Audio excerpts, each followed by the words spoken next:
We've covered a lot about op amps already, and you should be getting comfortable with the ideas of an ideal op amp and thinking about what the gain is, open loop gain, closed loop gain. You should know that V plus equals V minus. You should know that I plus equals I minus equals 0. You should know the difference between V in, V plus, V minus, minus Vs plus Vs, and what the output is. If not, you do need to review things. Now, when I first taught myself this, I didn't learn it at school. I had to teach myself this for teaching it.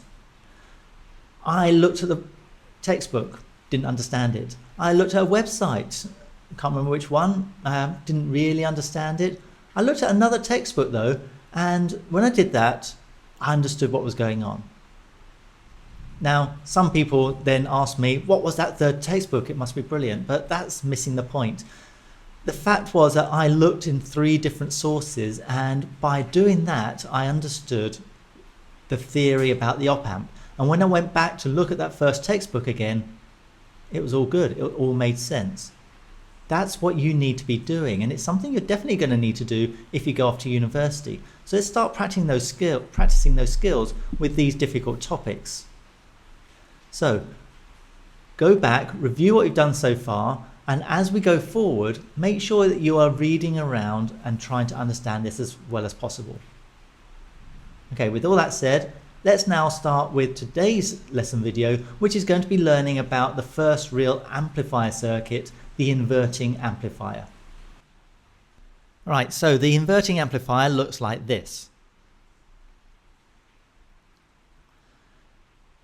As I describe it, I'm going to start with the op amp itself with its 5 connections. I'll label plus Vs and minus Vs straight away, and then we're just going to ignore that, aren't we? Next, I'm going to connect V out to the inverting input to get the negative feedback. It's always going to be negative feedback if we have any feedback at all, so no need to think, just convert it, just connect it up. We're going to want a resistor RF along that line so that we're only feeding back a portion of the output, not all of it. More on that later. I want an inverting amplifier, so I'm going to connect V in to the inverting input. I'll add another resistor, R in, so I can control the circuit, and yep. The non-inverting input is just going to keep everything steady. So that's going straight to earth. And that's the inverting amplifier circuit. Remember, you can tell by looking at it that it's an inverting amplifier because the input, V in, goes to the inverting input of the op amp, V minus. How does it work then? Well, remember, we're not going to look inside the op amp, so all we need to do is use the 2 key rules for op amps. Rule 1, V plus equals V minus. Rule 2, I plus equals I minus equals 0.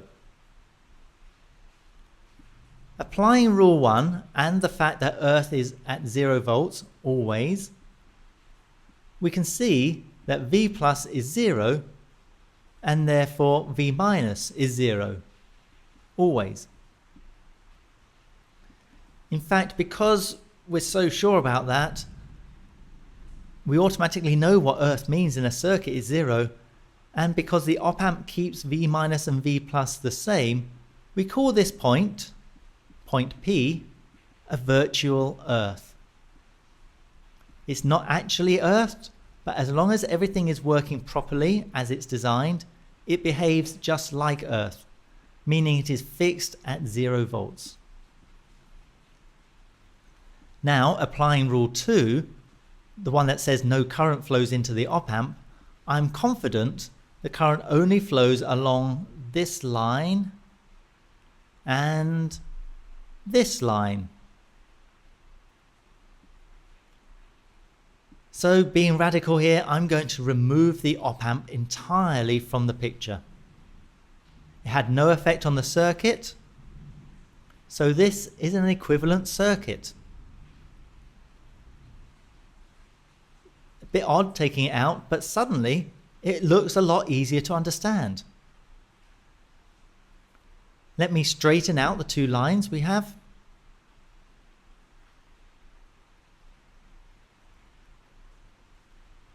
Alright, so this one's simple. It just tells us that V plus equals 0 volts. And now this one's quite simple too. Let's assume V in is positive. We have V in, then a voltage drop to the point P, which is at 0 volts, then another voltage drop to V out. If V in is positive, then potential difference to point P is negative as the voltage drops to 0. Since it's a series circuit, so current is constant, there must be another negative potential difference across RF, and that leads to a negative potential at V out. That means this is an inverting amplifier. Quickly confirming that, for a negative V in, it increases to 0 at P, then increases again to a positive V out. We can do a bit more though, because we can also create a formula using these equivalent circuits. Pause the video to have a go yourself.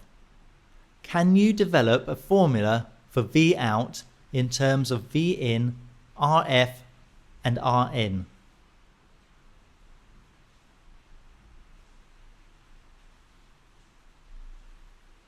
If you're stuck, base your solution on the current in the circuit.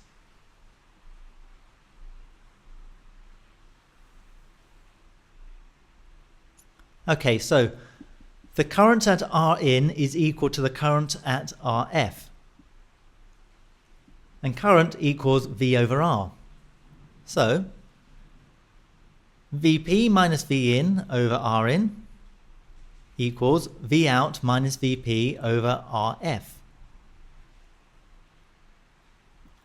Since Vp equals 0, this simplifies to minus Vin over Rin equals V out over Rf. So rearranging that a little bit, V out equals minus Rf over Rin times V in. And that's it. Since we say that the output equals the input multiplied by the gain, that means the gain is minus Rf over Rin. And that's it for the inverting amplifier. You now know what its structure is, you understand the importance and significance of the virtual earth, and you can derive an equation for the gain of the inverting amplifier.